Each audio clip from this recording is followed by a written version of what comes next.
जिंदगी में आपका भी ध्यान नहीं लग रहा। ज्यादा सोचने की वजह से बार बार आपको घबराहट होती है और आपका हृदय भी जोर जोर से धड़कता है और बार बार निगेटिव विचार आपके भी दिमाग में आते हैं। तो इस ज्यादा सोचने वाली बीमारी से बचने के लिए और इस बीमारी को दूर करने के लिए आज हम आपको एक बौद्ध भिक्षु की कहानी के माध्यम से आपकी समस्या का हल बताएंगे। तो आज के इस कहानी को पूरा देखें ताकि आप भी इस कहानी को सुनने के बाद आपकी समस्या से छुटकारा पा सके। तो चलिए आज के कहानी की शुरुआत करते हैं। एक बार चीन के एक हिस्से में बहुत बड़ा मठ था जहां लगभग 500 भिक्षु रहते थे। वो सभी अपने गुरु के मार्गदर्शन में खुद को जानने का अभ्यास कर रहे थे। एक दिन एक लड़का उस मठ में शिष्य बनने के लिए आया। उसने मास्टर से कहा, मास्टर, मैं खुद को जानना चाहता हूं। मैं सच की तलाश कर रहा हूं। मैं पता लगाना चाहता हूं कि सच क्या है। मास्टर ने उसकी ओर देखा और कहा कि अगर तुम सच जानना चाहते हो तो तुम्हें अपना पूरा जीवन दांव पर लगाना होगा। सच को जानने में तुम्हारा पूरा जीवन लग सकता है, फिर भी इस बात की गारंटी नहीं है कि तुम्हें इस जीवन काल में सच का पता लगेगा या नहीं। क्या तुम इसके लिए तैयार हो? शिष्य ने कहा। मास्टर, मैं यहां पीछे मुड़ने के लिए नहीं आया हूं, मैं इसके लिए तैयार हूं। गुरु ने कहा, अगर ऐसा है तुम एक काम करो, इस मठ में 500 भिक्षु है, तुम उनके लिए चावल कूटने का काम करो। बस सुबह से शाम तक चावल कूटने का ही काम करो और जब तुम थक जाओ तो सोने चले जाओ। फिर अगली सुबह उठकर चावल को कूटना शुरू कर दो। इसके अलावा कुछ और मत करना, किसी और चीज के बारे में मत सोचना। बस इस रास्ते पर चलते रहना और दोबारा मेरे पास मत आना। जरूरत पड़ने पर मैं खुद तुम्हारे पास आऊंगा। उस लड़के ने गुरु के आदेश का पालन करते हुए चावल कूटना शुरू कर दिया। उस मठ में 500 शिष्य थे। उन सभी को समय समय पर भोजन की आवश्यकता पड़ती थी, इसीलिए वह बहुत जल्दी उठ जाता था और रात को देर तक चावल कूटता रहता था। जब वह थक जाता तो उसी कमरे में सो जाता था जहां वो चावल कूटता था। वो किसी से बात नहीं करता था और ना ही कोई उससे बात करने के लिए उसके पास आता था। कुछ महीनों तक चावल कूटते हुए उसके मन में पुराने विचार आते रहे, लेकिन उन विचारों को कोई नया विषय नहीं मिला तो वह अपने आप ही मिट गए। धीरे धीरे उसके मन में विचार कम होने लगे। कुछ सालों के बाद तो वो अपना नाम तक ही भूल गया। वह हमेशा चुप रहता और विचारहीन अवस्था में बस चावल कूटता रहता। उसने ना तो कभी ध्यान किया था और ना कभी शास्त्र पढ़ा था। मठ के बाकी शिष्य उसे मूर्ख समझते थे। ऐसा करते हुए 12 साल बीत गए। 12 साल बाद एक दिन मास्टर ने घोषणा की, अब मेरा आखिरी समय आ रहा है और मुझे अपना उत्तराधिकारी चुनना है जो मेरे बाद मठ का मुखिया होगा। इसीलिए मेरा कोई भी शिष्य है जिससे लगता है कि उसे आत्म साक्षात्कार हो गया है और उससे खुद को जान लिया है, तो रात को मेरे दरवाजे के पास आकर इस दीवार पर कुछ पंक्तियां लिखें जिसमें उसकी जिंदगी का सारा अनुभव समाया हो। कई शिष्यों ने ऐसा करने के बारे में सोचा, पर मठ के प्रमुख शिष्यों में से एक ने वहां जाकर कुछ पंक्तियां लिखी। उसे बौद्ध धर्म ग्रंथों का बहुत ज्ञान था। सभी शिष्यों को लगता था कि वो इस मठ का उत्तराधिकारी बन सकता है। उसने लिखा था कि मन एक दर्पण की तरह है जिस पर विचारों और इच्छाओं की धूल जमा हो जाती है। इस धूल को हटाने के लिए ही ध्यान है। जिसकी धूल हट जाती है और मन का दर्पण साफ हो जाता है, वो मोक्ष को प्राप्त कर लेता है। अगली सुबह जब मास्टर उठे और उन्होंने इन पंक्तियों को देखा और उन्होंने कहा कि किस बेवकूफ ने यह सब कचरा मेरी दीवार पर लिखा है। वो शिष्य जिसने यह लिखा था वो चुप रहा। हालांकि उसने जो पंक्तियां लिखी थी वो ज्ञान से भरी थी, लेकिन यह सब किताबी ज्ञान था। वो शिष्य बहुत चालाक था। उसने पंक्तियां लिखी पर उसने नीचे अपने हस्ताक्षर नहीं किए, क्योंकि वो स्वयं इसके बारे में निश्चित नहीं था कि ये सही है या नहीं, क्योंकि उसे आत्म साक्षात्कार नहीं हुआ था। गुरु ने पंक्तियों को पूरी तरह से खारिज कर दिया। ये देखकर सभी हैरान रह गए। ये घटना पूरे मठ में चर्चा का विषय बन गई। इस विषय पर बात करते हुए 2 शिष्य उस शिष्य के पास से गुजरे जो 12 साल पहले यहां आया था और दिन रात चावल कूटता रहता था। दोनों की चर्चा सुनकर वह धीरे से हंस पड़ा। दोनों शिष्य ने उसे पूछा कि तुम क्यों हंस रहे हो? दोनों शिष्य की नजर में यह चावल कूटने वाला तुच्छ ही भिक्षु था। किसी ने उसे ना तो कभी ध्यान करते हुए देखा था, ना ही कभी शास्त्र पढ़ते हुए। हर कोई उसे मूर्ख समझता था जो बस चावल को ही जानता था। उस मठ में बहुत बड़े बड़े विद्वान थे, लेकिन उस चावल कूटने वाले को किसी से कोई मतलब नहीं था। इसीलिए वह दोनों शिष्य उसे मुस्कुराता हुआ देखकर चकित रह गए। उन उन्होंने फिर उससे पूछा कि तुम क्यों हंस रहे हो।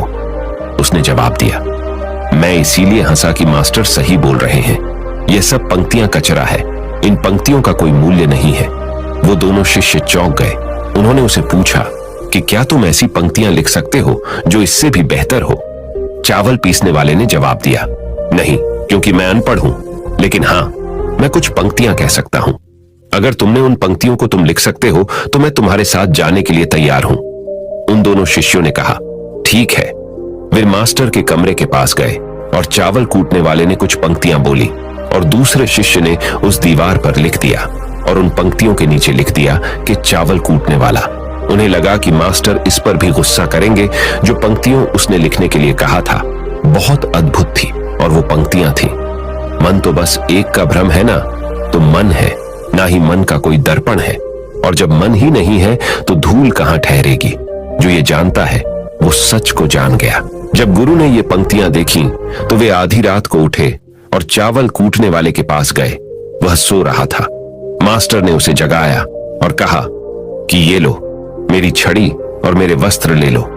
आज से तुम मेरे उत्तराधिकारी हो, लेकिन इस मठ को छोड़कर कहीं दूर चले जाओ, क्योंकि इस मठ में बहुत सारे विद्वान हैं जो खुद को तुमसे ज्यादा श्रेष्ठ मानते हैं और वो तुम्हें मार देंगे।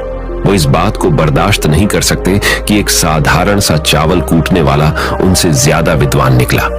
तुम्हें वह सारा ज्ञान हो गया है जो मुझे है। तुम्हें यह सारा ज्ञान चावल कूटते कूटते हुआ है, और मुझे पता है कि तुम जहां भी जाओगे लोग तुम्हारे पास आने लगेंगे, क्योंकि जब कोई फूल खिलता है तो उसकी महक हर तरफ फैलने लगती है। उसने अपने गुरु के पैर छुए और रात को ही वहां से चला गया। अगर हम अपनी जिंदगी में देखें तो पाएंगे बहुत से लोग सोचते हैं कि ध्यान केवल एक ही जगह बैठकर आंखें बंद कर कर ही किया जा सकता है, लेकिन हकीकत में ऐसा नहीं है। ध्यान तो चलते चलते भी किया जा सकता है, अपना कुछ काम करते हुए भी ध्यान किया जा सकता है। असल में ध्यान का मतलब यह है कि आप जो भी काम कर रहे हैं उसे अपनी शिद्दत से करें कि आपको आपके शरीर का ख्याल भी ना रहे। बिल्कुल उस चावल पीसने वाले की तरह जो चावल कूटने में इतना मग्न हो गया कि उसको खुद का कोई ख्याल ही नहीं रहा। उसने चावल कूटते हुए ही उसने आत्म साक्षात्कार प्राप्त कर लिया। हर समय वर्तमान में रहना और कुछ नहीं सोचना। मन तब तक ही है जब तक विचार है। जब विचार ही नहीं रहेंगे तो मन भी गायब हो जाएगा। जब मन ही नहीं रहेगा तभी तुम अपने आप को अच्छे से जान पाओगे। असल में हमें अपने वास्तविक रूप को जानने के लिए कोई अन्य साधना करने की आवश्यकता नहीं है। हम जो कुछ भी कर रहे हैं बस उसमें हमें पूरी तरह से खो जाने की जरूरत है। अपने काम में इस कदर से लीन हो जाओ कि आपका काम भी ध्यान बन जाए। ज्यादा सोचने वाले लोगों के लिए दूसरी रहस्यमयी कहानी अब हम आपको बताएंगे, तो चलिए कहानी की शुरुआत करते हैं। एक गांव में एक आदमी रहता था जो ताले तोड़ने के मामले में एक्सपर्ट था, यानी कि जहां कहीं भी ताले तोड़ने की बात आती थी या लॉक को खोलने की बात आती थी तो उसका नाम सबसे पहले लिया जाता था। एक दिन कुछ समझदार लोगों ने उसकी परीक्षा लेनी चाहिए और उसको बता दिया गया कि आपको इस जगह पर इस तारीख को आना है और ताले को तोड़ना है। जब वह समय के अनुसार तय दिनांक को वहां पहुंच गया तो उसको प्रतियोगिता के नियम समझा दिए गए। आपको एक बॉक्स में बिठा दिया जाएगा और उस बॉक्स को पानी में उतार दिया जाएगा। आपको ताला खोलकर बाहर आना होगा। इस बीच आपको लगता है कि लॉक आपसे नहीं खुल पाएगा तो आप इमरजेंसी बटन को दबा सकते हैं और ऊपर आ सकते हैं, लेकिन आप प्रतियोगिता में हार जाएंगे। उसने सभी नियमों की हां कर दी और पानी में चला गया। जैसे ही वह पानी में पहुंचा तो उसने जेब में से एक तार निकाला और लॉक को खोलने की कोशिश करने लगा। 4 से 5 बार कोशिश करने के बाद वह बार बार विफल हो रहा था, लेकिन उससे लॉक नहीं खुल रहा था। अब ज्यादा समय तक पानी में रहना उसके लिए और भी मुश्किल था, क्योंकि सांस रोकना आसान नहीं था। फाइनली उसने अपना पूरा दिमाग लगाया और एक बार अंतिम प्रयास किया। वह विफल हुआ और उसने इमरजेंसी बटन दबा दिया। धीरे धीरे ऊपर आने लगा। पानी के ऊपर आए बॉक्स को बाहर निकाला गया और हल्का सा धक्का देकर खोला गया। वह अचंभित हो गया कि एक बार भी मेरे दिमाग में यह ख्याल क्यों नहीं आया कि मैं इसको धक्का देकर खोलूं। हो सकता है कि ये लॉक ही ना हो। तो यही होता है, जब हम भी बहुत ज्यादा सोचते हैं तो इसका खामियाजा हमें भुगतना पड़ता है। कभी कभी ना सोचने से भी जवाब मिल जाता है। इसलिए किसी ने कहा है कि जो कुछ नहीं करते वह कमाल करते हैं। जी हाँ दोस्तों, यह बात बिल्कुल सही है। कभी कभी दिमाग को जब हम शांत रखते हैं और ठंडे दिमाग से सोचने की कोशिश करते हैं तो हमें बेहतर समाधान मिल जाता है। अब हम आपको बताएंगे कि ज्यादा सोचने की यह बीमारी के मुख्य कारण क्या है, जिससे आपको ज्यादा सोचने की बीमारी हो जाती है। अत्यधिक सोच के कुछ मुख्य कारण। पहला कारण, वर्तमान से ज्यादा भूतकाल या भविष्य के बारे में ज्यादा चिंता करना। आप जो काम अभी कर रहे हैं उससे ध्यान हटाकर अपना ध्यान बीते हुए समय या आने वाले समय पर लगाएंगे तो आप ओवर थिंकिंग के शिकार होते जाएंगे। दूसरा कारण, काम का ज्यादा तनाव होना।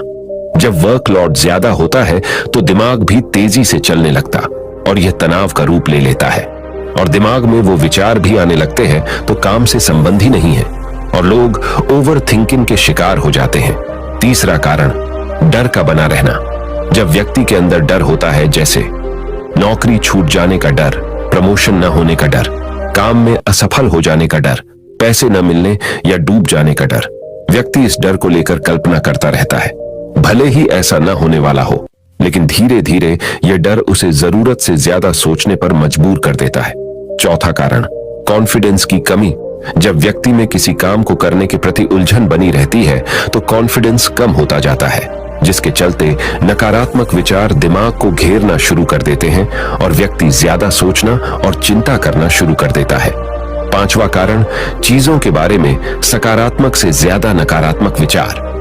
जब व्यक्ति छोटी छोटी बातों के नकारात्मक पहलू के बारे में ज्यादा सोचना शुरू कर देता है तो धीरे धीरे व्यक्ति ओवर थिंकिंग का शिकार होता जाता है। क्या ओवर थिंकिंग यानी अत्यधिक सोच से छुटकारा पाया जा सकता है? तो इसका जवाब है जी बिल्कुल।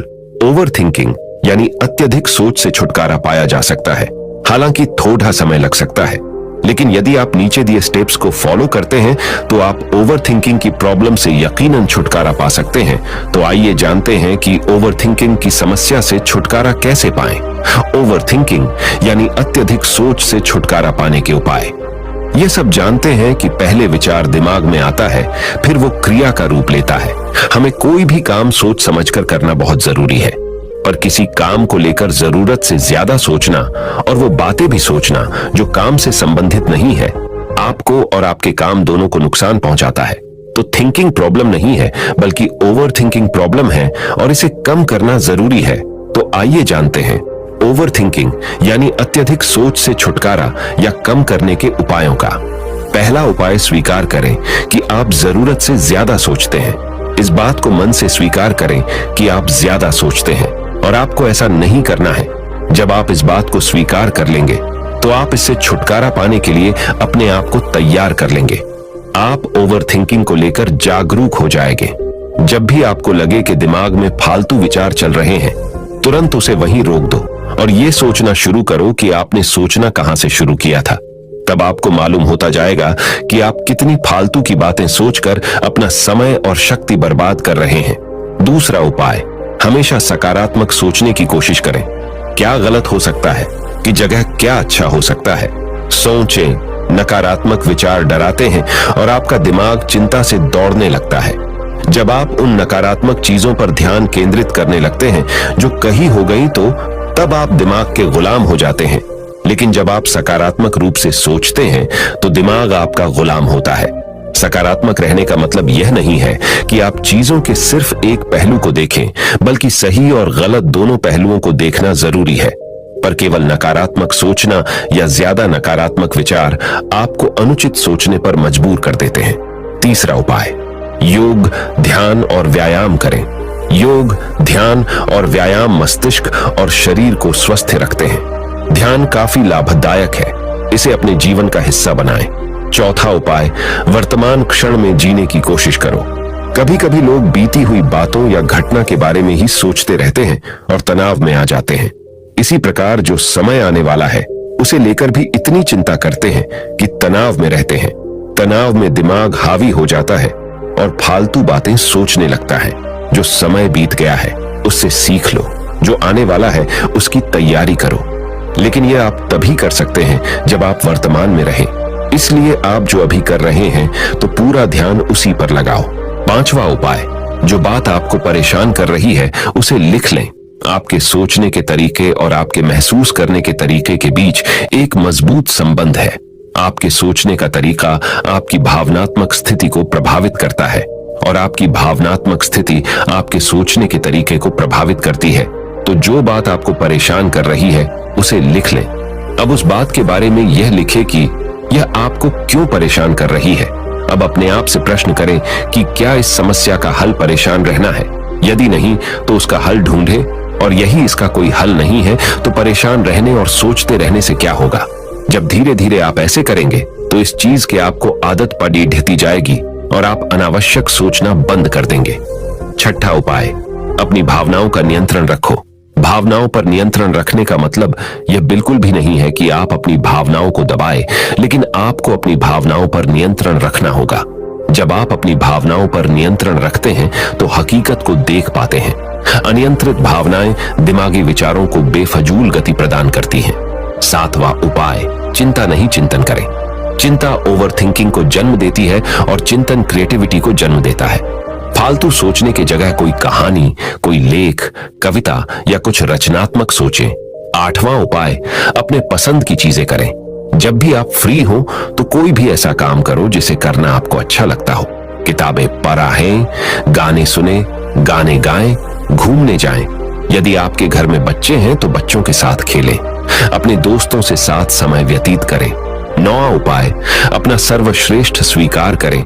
जब आप ज्यादा सोचते हैं तो न चाहते हुए भी आप नकारात्मक बातें सोचते हैं और अपने आप को औरों से कम आंकने लगते हैं। याद रखें, कोई भी परफेक्ट नहीं होता जो आप हैं। आप जैसा कोई नहीं है।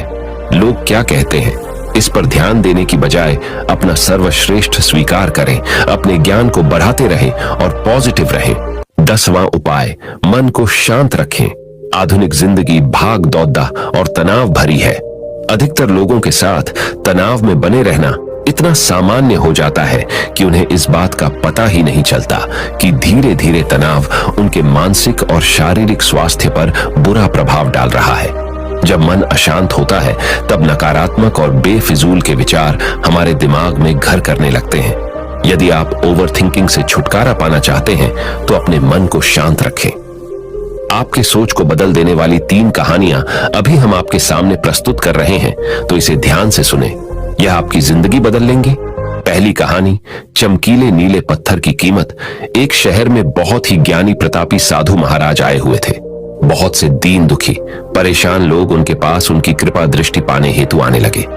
ऐसा ही एक दीन दुखी गरीब आदमी उनके पास आया और साधु महाराज से बोला, महाराज मैं बहुत ही गरीब हूं, मेरे ऊपर कर्जा भी है, मैं बहुत ही परेशान हूं, मुझ पर कुछ उपकार करें। साधु महाराज ने उसको एक चमकीला नीले रंग का पत्थर दिया और कहा कि यह कीमती पत्थर है, जाओ जितनी कीमत लगवा सको लगवा लो।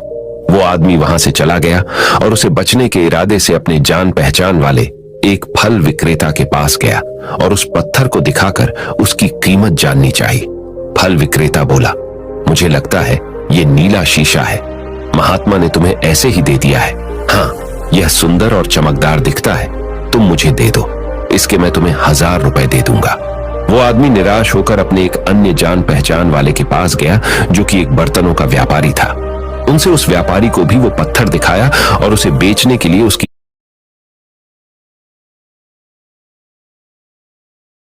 कीमत जाननी चाहिए। बर्तनों का व्यापारी बोला, यह पत्थर कोई विशेष रत्न है, मैं इसके तुम्हें 10,000 रुपए दे दूंगा। वह आदमी सोचने लगा कि इसकी कीमत और भी अधिक होगी और यह सोच वो वहां से चला आया। उस आदमी ने इस पत्थर को अब एक सुनार को दिखाया। सुनार ने उस पत्थर को ध्यान से देखा और बोला, यह काफी कीमती है, इसके मैं तुम्हें 1 लाख रुपये दे दूंगा। वो आदमी अब समझ गया था कि यह बहुत अमूल्य है। उसने सोचा, क्यों ना मैं इसे हीरे के व्यापारी को दिखाऊं। यह सोच वो शहर के सबसे बड़े हीरे के व्यापारी के पास गया। उस हीरे के व्यापारी ने जब वो पत्थर देखा तो देखता रह गया। चौंकने वाले भाव उसके चेहरे पर दिखने लगे। उसने उस पत्थर को माथे से लगाया और पूछा, तुम यह कहां से लाए हो? यह तो अमूल्य है, यदि मैं अपनी पूरी संपत्ति बेच दूं तो भी इसकी कीमत नहीं चुका सकता। तो इस कहानी से हमें यह सीख मिलती है, हम अपने आप को कैसे आंकते हैं। क्या हम वो हैं जो राय दूसरे हमारे बारे में बनाते हैं? आपकी लाइफ अमूल्य है, आपके जीवन का कोई मोल नहीं लगा सकता। आप वो कर सकते हैं जो आप अपने बारे में सोचते हैं। कभी भी दूसरों के नेगेटिव कमेंट से अपने आप को कम मत आंकिए। दूसरी कहानी, मेंढकों की टोली। एक मेंढकों की टोली जंगल के रास्ते से जा रही थी। अचानक दो मेंढक एक गहरे गड्ढे में गिर गए। जब दूसरे मेंढकों ने देखा कि गड्ढा बहुत गहरा है तो ऊपर खड़े थे सभी मेंढक चिल्लाने लगे, तुम दोनों इस गड्ढे से नहीं निकल सकते, गड्ढा बहुत गहरा है, तुम दोनों इसमें से निकलने की उम्मीद छोड़ ढाए दो। उन दोनों मेंढकों ने शायद ऊपर खड़े मेंढकों की बात नहीं सुनी और गड्ढे से निकलने के लिए लगातार वो उछलते रहे। बाहर खड़े मेंढक लगातार कहते रहे, तुम दोनों बेकार में मेहनत कर रहे हो, तुम्हें हार मान लेनी चाहिए, तुम दोनों को हार मान लेनी चाहिए, तुम नहीं निकल सकते। गड्ढे में गिरे दोनों मेंढकों में से एक मेंढक ने ऊपर खड़े मेंढकों की बात सुन ली और उछलना छोड़ कर वो निराश होकर एक कोने में बैठ गया। दूसरे मेंढक ने प्रयास जारी रखा। वो उछलता रहा जितना वो उछल सकता था। बाहर खड़े सभी मेंढक लगातार कह रहे थे कि तुम्हें हार मान लेनी चाहिए, पर वो मेंढक शायद उनकी बात नहीं सुन पा रहा था और उछलता रहा और काफी कोशिशों के बाद वो बाहर आ गया। दूसरे मेंढकों ने कहा, क्या तुमने हमारी बात नहीं सुनी? उस मेंढक ने इशारा करके बताया कि वो उनकी बात नहीं सुन सकता क्योंकि वो बहरा है, सुन नहीं सकता, इसलिए वो किसी की भी बात नहीं सुन पाया। वो तो यह सोच रहा था कि सभी उसका उत्साह बढ़ा रहे हैं। इस कहानी से हमें यह सीख मिलती है कि 1. जब भी हम बोलते हैं उनका प्रभाव लोगों पर पेड़िहाता है, इसलिए हमेशा सकारात्मक बोलें। 2. लोग चाहें जो भी कहें, आप अपने आप पर पूरा विश्वास रखें और सकारात्मक सोचें। 3. कार्य ही मेहनत, अपने ऊपर विश्वास और सकारात्मक सोच से ही हमें सफलता मिलती है। तीसरी कहानी, चील और मुर्गी। एक जंगल में बरगद का पेड़ था। उस पेड़ के ऊपर एक चील घोंसला बनाकर रहती थी जहां उसने अंडे दे रखे थे। उसी पेड़ के नीचे एक जंगली मुर्गी ने भी अंडे दे रखे थे। एक दिन उस चील के अंडों में से एक अंडा नीचे गिरा और मुर्गी के अंडों में जाकर मिल गया। समय बीता, अंडा फूटा और चील का बच्चा उस अंडे से निकला और वह यह सोचते बड़ा हुआ कि वो एक मुर्गी है। वो मुर्गी के बाकी बच्चों के साथ बढ़ा हुआ। वह उन्हीं कामों को करता जिन्हें एक मुर्गी करती है। वो मुर्गी की तरह ही कुड्डाता, जमीन खोद कर दाने चुगता और वो इतना ही ऊंचा उड़द डाह पाता जितना कि एक मुर्गी उड़द डाहती है। एक दिन उसने आसमान में एक चील को देखा जो बड़ी शान से उड़द डाह रही थी। उसने अपनी मुर्गी मां से पूछा कि उस चिड़िया का क्या नाम है जो इतना ऊंचा बड़ी शान से उड़द डाह रही है। मुर्गी ने जवाब दिया, वह एक चील है। फिर चील के बच्चे ने पूछा, मां, मैं इतना ऊंचा क्यों नहीं उड़ पाता? मुर्गी बोली, तुम इतना ऊंचा नहीं उड़ सकते क्योंकि तुम एक मुर्गे हो। उसने मुर्गी की बात मान ली और मुर्गे की जिंदगी जीता हुआ एक दिन मर गया। इस कहानी से हमें यह सीख मिलती है कि जो भी हम सोचते हैं या कुछ नया करने की कोशिश करते हैं तो दूसरे हमें यह कहकर रोकते हैं कि तुम ऐसा नहीं कर सकते, ऐसा नहीं हो सकता, और हम अपना इरादा यह सोचकर बदल लेते हैं कि वाकई मैं यह नहीं कर सकता और हार मान लेते हैं। इसका मुख्य कारण है अपने ऊपर भरोसा न होना, अपनी शक्तियों पर भरोसा न होना, अपने काम पर भरोसा न होना। दोस्तों, जो लोग कहते हैं कहने दीजिए, लोगों का काम है कहना। अपने आप पर भरोसा रखें, अपने आप को पहचानें। दोस्तों, अगर जीत निश्चित हो तो कायर भी LDDH जाते हैं। बहादुर वो कहलाते हैं जो हार निश्चित हो फिर भी मैदान नहीं छोड़ डाहते। मित्रों, उम्मीद करता हूं कि आपको इन 3 कहानियों से अपनी सोच को बदल लेने में मदद मिली होगी और आपको अपने ज्यादा सोचने वाली समस्या से छुटकारा पाने के उपाय भी इस वीडियो के माध्यम से आपको मिले होंगे। इस वीडियो से आपको कुछ सीखने को मिला हो तो इस वीडियो को अपने दोस्तों के साथ जितना हो सके उतना शेयर कीजिए और इस वीडियो के एक लाइक कीजिए और हमारे चैनल को सब्सक्राइब कीजिए। इस वीडियो को देखने के लिए आपका बहुत बहुत धन्यवाद। नमो बुद्ध।